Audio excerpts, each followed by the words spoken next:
Hello, I'm back with my journal entry about my life story. I think this is like part 4 or something like that. Um, anyway, I think I had been talking about my early adult life and I was getting married, but I think I kind of want to go back a little bit to when I was in high school. And like I mentioned earlier, because of some um, traumas in my life. I have complex post traumatic stress disorder, which causes some memory loss. So a lot of my high school memories are kind of like choppy. And for some reason, and I'm not really sure kind of what I'm missing there, but I do know growing up, I felt very okay. You did not express emotions or feelings like that wouldn't have been something that I guess my parents would approve of. So I think kind of they taught me to mirror their emotions back to them. So you didn't talk about your personal goals, your personal desires, unless they were more in line with what my parents wanted. And I'm not really sure what my sister's experiences with that was, how they internalized it, how they ended up ultimately, getting their belief system. But I just don't like this camera. It's just a wrong angle for me. But okay. Um, anyway, so I don't know how they really perceived it, but I know I felt growing up as a teenager completely overlooked.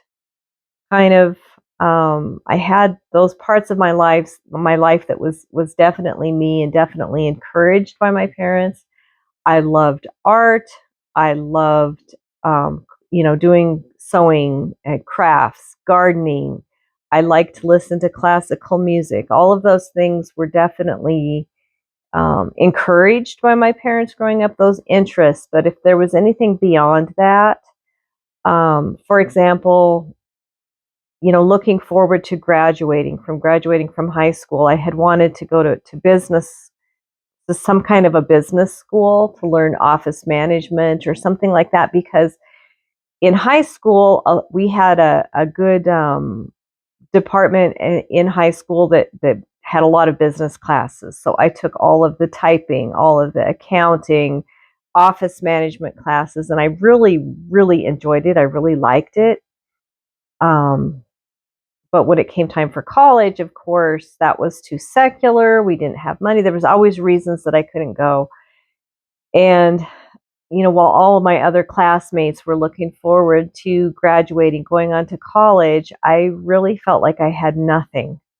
That I remember bringing home the all of the little packet of information from the college that I had wanted to go to, and kind of keeping it in my room, looking at it, dreaming about it, but it was completely off the table as far as my parents were concerned because we had no money to go to college. They thought it was stupid to go to business school. Why would you want to do that? And it wasn't in line with what their um, their ideas. I don't really know what they thought my future was going to look like. I really don't. And like I said, there's like bits of pieces of information that I think are just gone from my memory. I don't. Maybe someday I'll get them back. I don't know.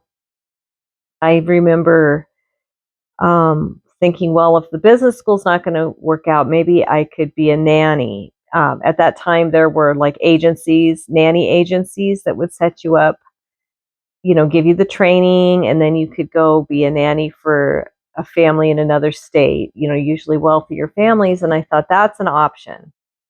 But that was also discouraged, and I didn't have a social security number, so it wouldn't have worked out anyway. So, um, and like I said, I had been I had met my current husband. I had met actually when I was a child, at a young teen at Big Sky Bible Camp. We wrote letters. We were, for all intents and purposes, we were long distance dating all through high school. And it would have been my, I guess it would have been the summer right before my senior year. It would have been the summer after Dan had graduated from high school. It was Big Sky Bible Camp again. We had been writing letters all year, kind of leading up. We were planning to meet up, and we had been excited to see each other again, except that right towards the end of the school year, I stopped hearing from him, but I didn't really think a lot of it because he was graduating that year, and figured he had things going on.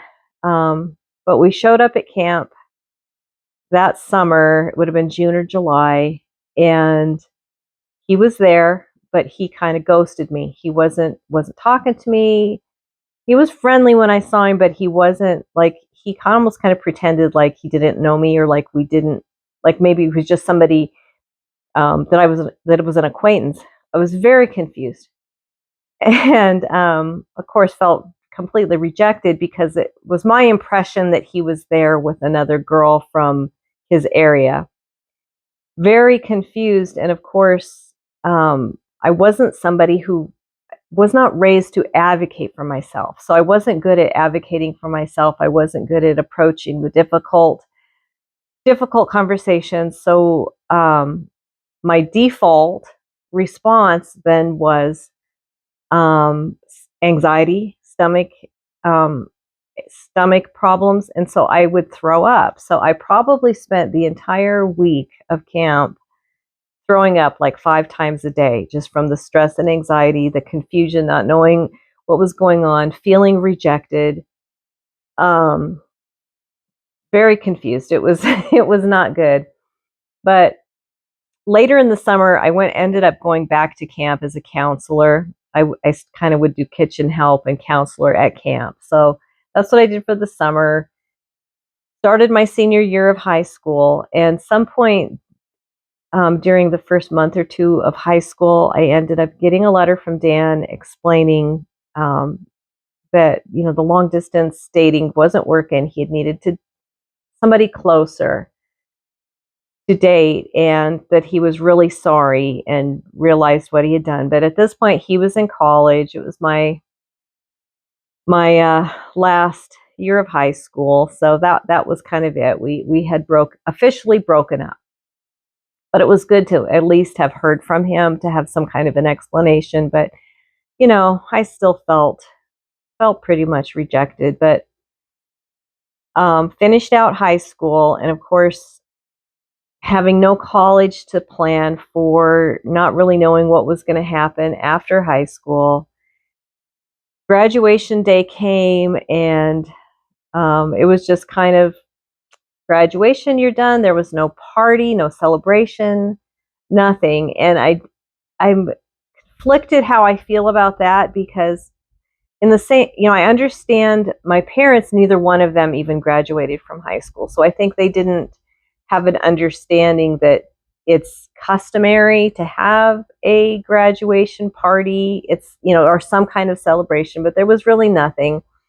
I remember going home, taking off the cap and gown and tucking my diploma away, and we had, I think, probably kind of a special supper. I think my mom let me pick what I wanted for supper, and my dad gave me an envelope with a $100 bill in it. So it was my gift, $100, and my graduation supper. That was it. Next morning, get up, and life. I didn't know what's life for me now. I didn't have a job. I didn't have really any future plans at all. It was very, very weird, very sad. Spent the summer babysitting from some neighbors' kids, helping out in the garden, doing stuff for my parents. I did some seamstressing, whatever I could do, like little things for cash that wouldn't require me driving around a bunch. It was confusing for me. I guess it was the following spring after I had graduated, a um, lady who had been a school teacher at Salmon Prairie School her family needed help on their sheep ranch in Conrad, and asked if I could come and be the nanny for the kids during their lambing season that spring. And I thought, great, super opportunity. I could do something different, get out of home. I could have something, a job, for even if it was only for a couple of months, but I could handle it. So I remember I hadn't even been there a week, and I had so much stress and anxiety about just the change, something different. I had just fear, so much fear and anxiety. So I started throwing up. That was my default response, is to throw up. So started throwing up, and I like multiple times, I couldn't hold any food down. I ended up actually going home because of it. And I just remember telling my parents that I didn't feel well. I never told them about my extreme anxiety. And so they didn't realize, far as I know, they didn't realize what all was going on. But um, so that was it. That was pretty much it. I just ended up kind of falling back into the same routine, doing a little bit of seamstressing, doing my crafts, helping out around home, babysitting some local kids, just really nothing. And it was that summer, or early summer, a friend of my parents ended up setting me up on a blind date with her son, Jeff. And so we went on this blind date. We went to Glacier Park, did some hiking, and we ended up dating. Like, I saw him pretty much every single day for the next 3 months, and we ended up eloping because, like I said, I figured that was my only chance of ever leaving home, ever getting out on my own, ever having a family, was to marry this man. Um, and I really did not know him very well, but looking back, I mean, all of the red flags were there. Would not, he basically love bombed me. He wouldn't let me go one day without seeing him. He moved the relationship really fast, wanted, push for commitment, and really fast. So we ended up eloping. We ended up renting this house from a family friend that I knew, an older lady who had moved out of the area. It was a double wide mobile home, but it was in really nice shape. It was a nice house, 3 bedrooms. We rented this house and kind of just, I guess, set up housekeeping. But it was really early on that things changed. The love bombing ended. He ended up being very moody. Had these really strong mood swings, which I recognize now was likely bipolar. But he would be super kind for a couple of weeks, fun, and then just like you switched a flip, just a switch went off, and he would be sullen. He'd be angry. He wouldn't get out of bed, wouldn't go to work. I didn't know what to take of it. I'd never experienced anything like it. The only example I had of how a husband treats a wife was watching how my dad treated my mom, which he was always nice. He was always kind. He never raised his voice. He was very even keeled temperament wise. And so this was so completely foreign to me. And growing up where you didn't express emotions to anybody, and you didn't really you didn't talk about your feelings. So I felt like I had nobody I could talk to about this. I couldn't go to my parents because they were still in their whole upheaval of stuff. And of course, divorces were always completely off the table because marriage was forever. I always felt that, once you make that marriage commitment, I didn't know anybody who had gotten divorced. Um, so I figured that this was just my life now. He would gaslight me all the time. Like from early on in our marriage, he would tell me that I said things that I did not remember saying. He would say I did things that I did not remember doing, and he would tell me that, well, he would use my religious background against me by saying things like, well, you're clearly possessed by a demon if this is what you're saying, this is what you're doing, and you don't remember it. It was just cruel, and I can't really even get my head around some of the stuff. Um, there was no, um, there was no love in our relationship. He married me because he was, I think I was 20 years old. He was 23. He had never really dated anybody before, which I pretty obvious why now, but he um he wanted to have somebody, and that's why he married me too, because he wanted to have a person, right? And um he was very physically, intimately, let me put it that way, intimately abusive. He there was never Being intimate with him was never my choice.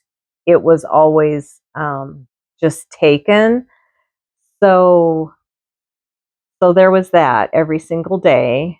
Um, yeah, he like I said, he could be super nice for like 2 weeks. Things were good, and I think, okay, whatever he was going through, it's over. Now he's being super nice. We're doing fun things. He's saying nice things. He's treating me well.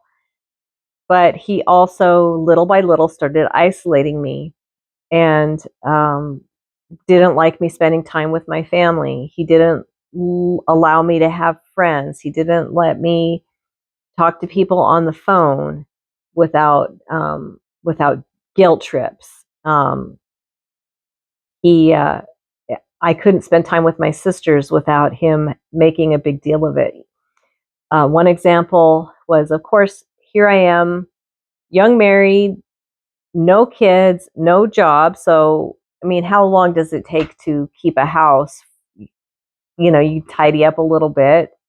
He expected me to make him breakfast, pack his lunch, which I did because I didn't have anything else to do. Why not? I always had a hot meal on the table at the end of the day. I was a horrible cook early on, but no big deal.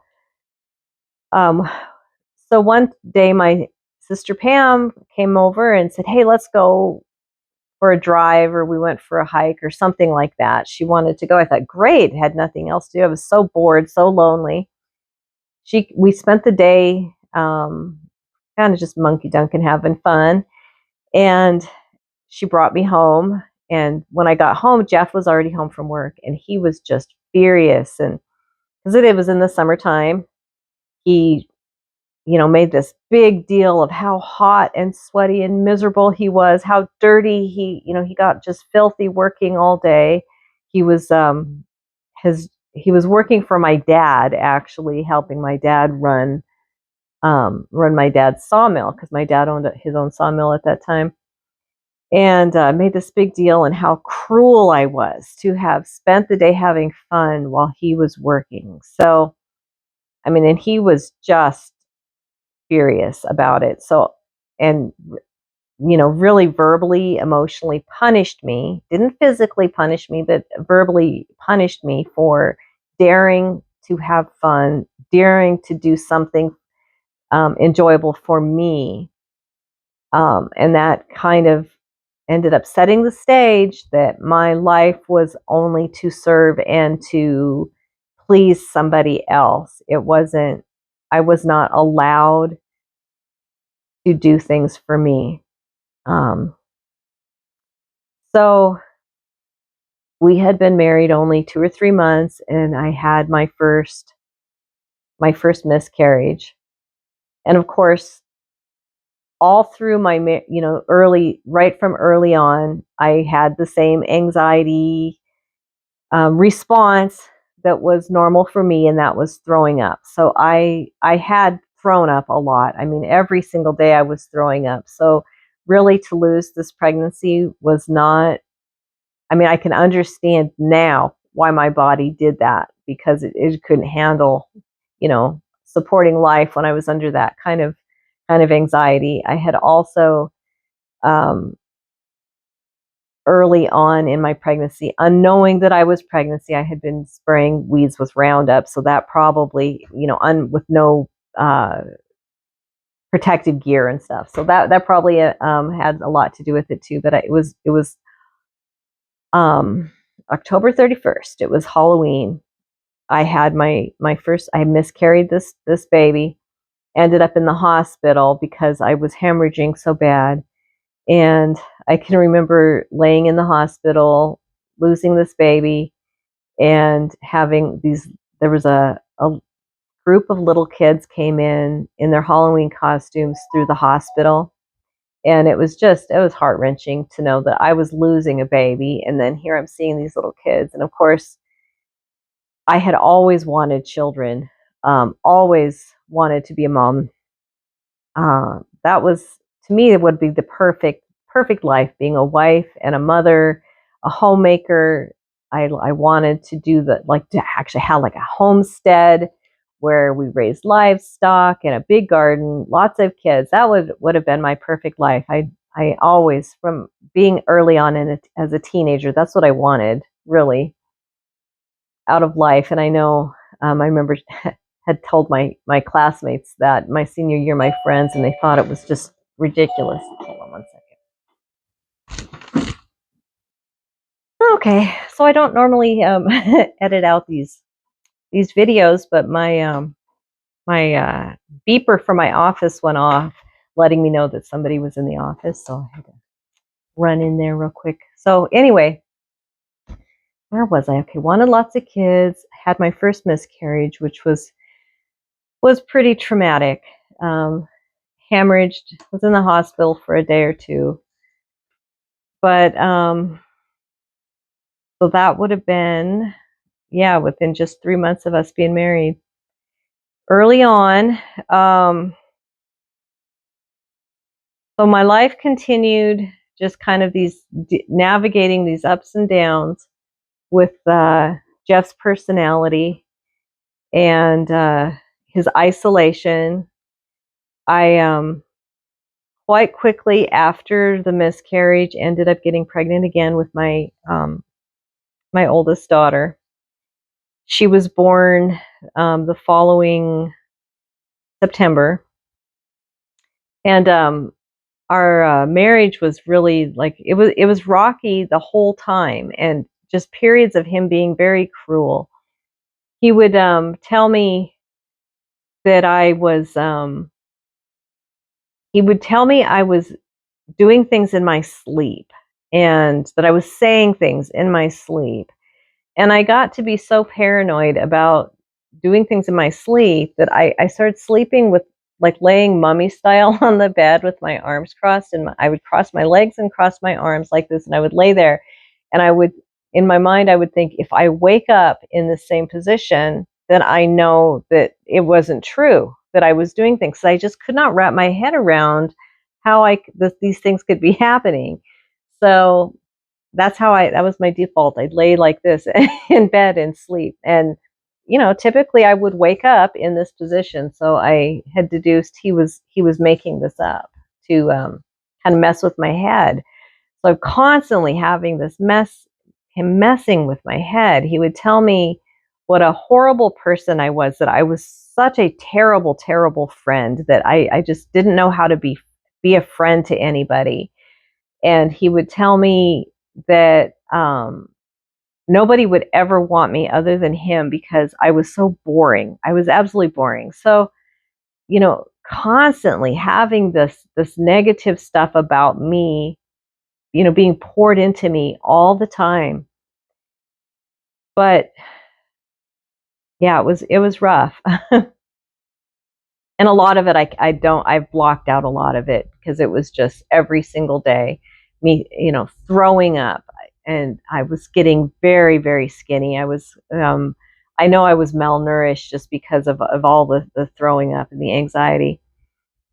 Um, we had hired a midwife who was going to deliver my daughter, and um, so the intent was that we would have, since we lived pretty far out of town, we were going to go, when I started labor, we were going to go into Kalispell. I was going to go to the midwife's house. She was going to deliver the baby there, and then we were going to go home, have kind of a natural home birth. Well, Gwen ended up getting stuck, and I ended up, because my labor wasn't progressing, heart rate was not right, so I ended up going to the hospital, labored for a while in the hospital, and after 3 hours of pushing, she was just stuck. So ended up having a C-section in the hospital. It was completely not in our plan, but had a C-section, and I was remember. I mean, it was exhausting. I was so exhausted. I was in pain. I was in the hospital for a couple of days, and it was time to go home. And my mom had come to the hospital to see me, and was getting discharged. She was there when I was getting discharged, and she had offered to drive me home from the hospital because Jeff had some errands to run afterwards, had to pick up some things at the pharmacy and do a couple other things before we went home, had to stop at the midwife's house and do something and sign some papers or whatever. He was going to take care of all this stuff. Mom offered to drive me home, and I thought that would be wonderful. I just need to get home. I want to get settled in with my baby, and I just couldn't fathom sitting in a car any longer than I needed to. So she drove me home, got me set up. As soon as Jeff got there, she left. Well, he was silent treatment, storming around, throwing stuff around the house, and just angry. And this went on for like the first 2 days that I was home, recuperating from the C-section, the new infant, and I was pretty much handling everything by myself. And finally I said, what's going on? Why are you so mad at me? And, what did I do? And he said that it was just the most horrible thing in the world that I could have done to him to let my mother drive me home from the hospital, that I deprived him of that experience of driving his child home from the hospital. It had nothing to do with me, how I was feeling. That didn't matter, that I was in pain or that I was, adjusting to motherhood. It was him, his feelings, how I harmed him. And I was upset. So I don't even remember what I said, but I remember him just slapping me across the face that I would dare to do this to him. And that was just, like, well, I ended up, within the first 2 weeks of being home with my baby, I ended up getting mastitis. So I struggled to breastfeed. I ended up with a kidney infection. So I ended up going to the doctor, getting on some antibiotics. So I was recuperating from this. He was still angry and abusive. So I remember packing up the car because I thought, I can't live like this with my child. I have a baby. She's 2 weeks old. I'm still recovering from my C-section, but I packed up my car with as many baby things as I could, as many clothes as I could pack into my little Chevy Citation car. And I was packing up my car and my mom showed up and she's like, "What's going on?" So, I told her he hit me, you know, I just can't live here. I don't even remember what I told her, but she went into mama bear mode. Bless her heart. She ended up taking me to my sister Pam's house, and and they moved me to Missoula. They found a place for me to stay. It was actually Pam's mother-in-law's house in Missoula, and which Peggy was a very charismatic person, but she was actually, it was not a good place to go because she was like right into all of this political anti-government stuff. It was kind of cult like that my dad was into. So I remember staying with her and she was trying to help me get set up with a place to go, but it was just everything was so chaotic and scary even being there. Um, so she was trying to get me set up with a place to stay with my baby, and of course here I'm still healing. I'm still, my hormones are just crazy. It was a very chaotic, confusing time. And I ended up talking to Jeff on the phone, and of course he, in typical fashion of an abuser, he was so, remorseful. He was so sorry. He was going to go to counseling. He was going to, he was going to change. This was just, if I would just come back. So I went back. And things were better for a while, like, abusers are like that. They, when they're remorseful or they're in their remorse stage, they treat you, sweetly and kindly. And so I was back, and within 9 months, I was pregnant again um, with with my son Jonah. And during my pregnancy with him, we had a midwife again, but we started building. We had bought a little 5-acre parcel of land in. It was part of a larger 20-acre parcel of land that my dad owned, but we ended up buying this little 20 acres. We started, or 5 acres, excuse me, 5 acres of this 20 acres owned by my dad, and we started building this little one little cabin. It was like 16 by 20 log cabin. But it was totally off the grid, so there was no electricity, no phone at the time. There was no phone. We did get phone put in, but no well, no sewer, anything like that. We built this little cabin, and we ended up moving into it during my pregnancy with Jonah. So here we were. It was, from the frying pan into the fire, because now he really, really had me isolated. We were in, completely off the grid. We did end up with a phone, like I said, but it was a long drive off of the main highway. So it probably took 15 or 20 minutes on this really slow dirt road to get to our house. Well, it seemed like it was that long. Maybe it was only like 10 or 15 minutes, but it was a long drive off of the highway on this kind of rough dirt road.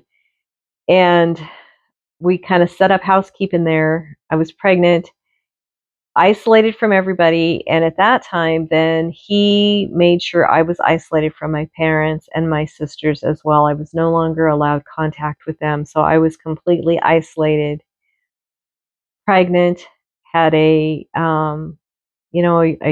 toddler, and ended up pregnant, just about ready to give birth, with another child, completely isolated from everybody.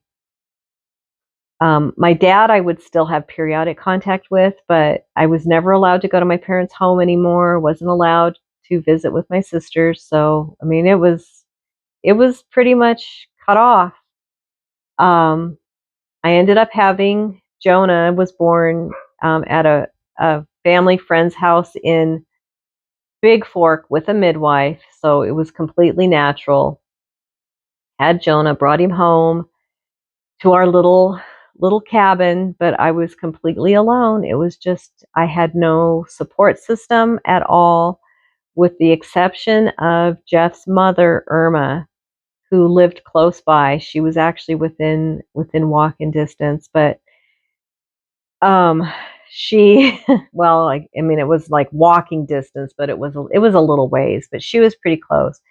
And luckily for me, I did get along well with her. She was a very sweet lady, and I did have a good relationship with her, but I still was never able to confide in her what was going on in our home and how lonely and isolated I was.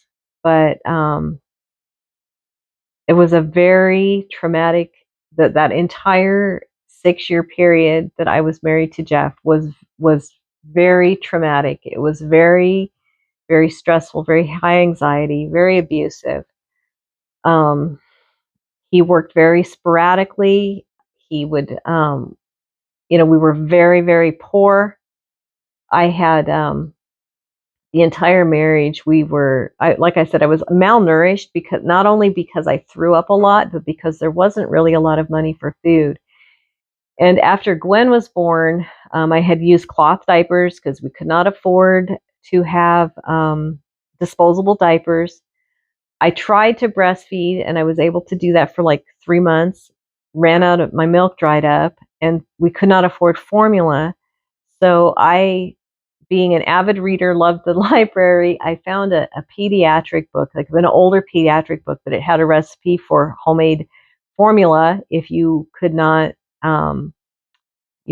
couldn't produce milk. And so I was able to make formula using powdered milk, um, uh, um, molasses, and some other ingredients, vitamins and stuff. I was able to make a formula that I fed Gwen. And of course, after Jonah was born, same thing. I was able to nurse for about 3 months, and then I had to transition to this homemade formula. But so we were very poor. Because he worked so sporadically, I can remember having about $50 a week that I could take to the grocery store to buy groceries. So things, we poached venison for meat, to get our protein. I tried raising chickens, and we did have some chickens, and so we had some eggs and some chicken meat. Gardening was really off the table. Without water, I wasn't able to uh, to grow any vegetables. So we were very poor and very isolated, very, off the grid, no electricity, used an outhouse. It was tough. And um, yeah, so um, okay, let's see. Trying to just want to finish up this section of my life because I really don't want to talk about it again. I Like I said, Jeff was very, he was, I don't want to use the words on this video, but he was intimately abusive, and when he would take intimacy by force from me. It was not something that I was given, that I freely gave to him. And um one night, okay, this was probably about 6 years into our marriage. At this time, we had been able to acquire a like 1,000-watt generator. So we had some lights in the house, and we had this little black and white TV that had a VCR player on it. So we could watch a few movies, but like, it was black and white, this little built-in VCR in it. And he had been going to the video store and had been getting adult films that he enjoyed watching at nighttime. One night he had stayed up late watching an adult film, and he came up and demanding my body. And I said no, and I was trying to push him off.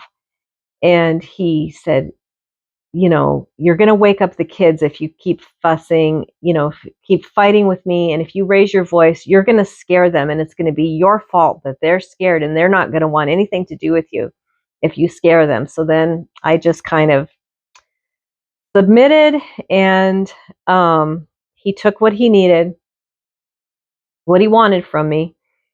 And the next morning, I remember getting up and I cannot live like this. I don't want my children raised like this. And I told him, I want a divorce. This is not happening. And he said that he told me then, you'll never see your kids again. I'm going to take your kids. You're nothing. You can't get a job. All these reasons that I should not divorce him.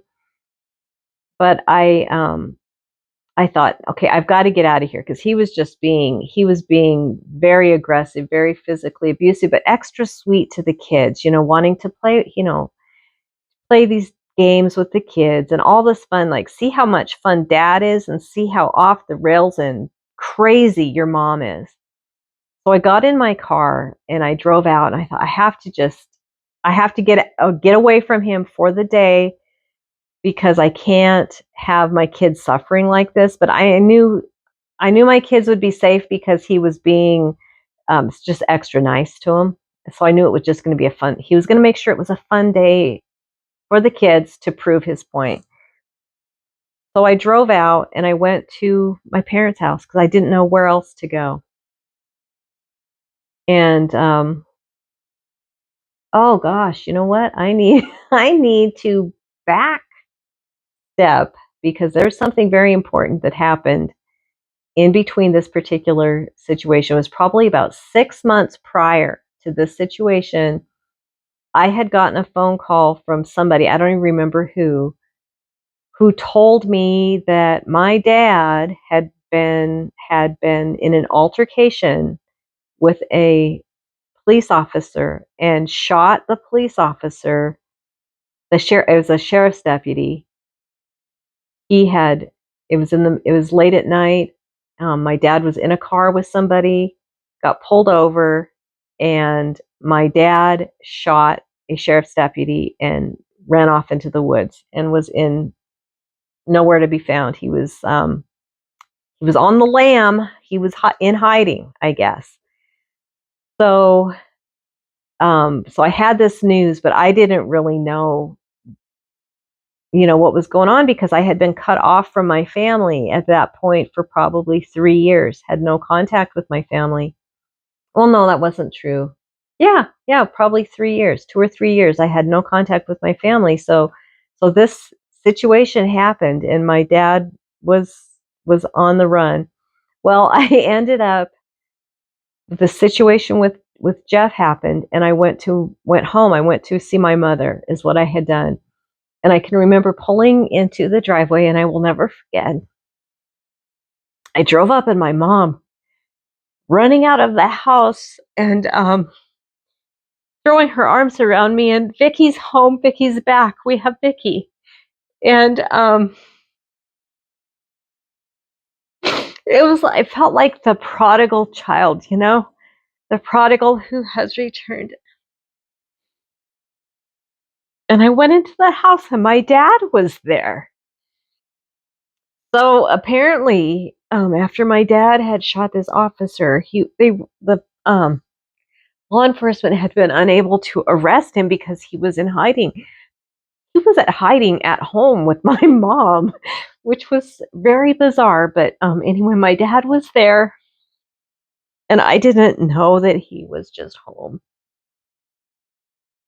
But my dad was there, and I was able to just, reconnect with people who loved me and people who cared, even though I had been through this. I had not been kind to them. I had, completely ignored them for all this time. And I told them what had been happening to me, and my dad gave me $500 so I could pay an attorney to get a divorce. I ended up going home and um, the following day, Jeff went to work. I don't even remember where he was working, but he had gone to work, and while he was gone, he took my car too. he had taken my car to work, so I had no vehicle. So the following day, I walked um, to my sister Pam's house, and my sister didn't live too far away from me, but I hadn't seen her for for a while. But so I packed up the Gwen and Jonah. I walked to her house, and she drove me to Missoula and took me to the Crime Victims Advocate office, and I was able to get a restraining order against Jeff. Got him out of my house, out of our little cabin. He was forcefully removed from the cabin, and so then I was able to be there safely with my kids, and that was kind of the end of. It was at the end of that abuse. That abuse ended that day. And I'm so grateful for my family for taking me back, even with all of the weird political and religious stuff that was going on. They still took me back in and showed me love. Um, I don't know. It was crazy. I had family again. I had people who loved me, and and I was able to end that particular part. Now my like I said, I had been married to him for 6 years, so I was what, 25 or 26 years old at this time. Um, and there's a lot more that happened like right after that, where the my my trauma continued from there, but it was the end of this particular trauma. So I'm going to end my story there and pick it up again when I have the emotional energy to, because it's a crazy ride.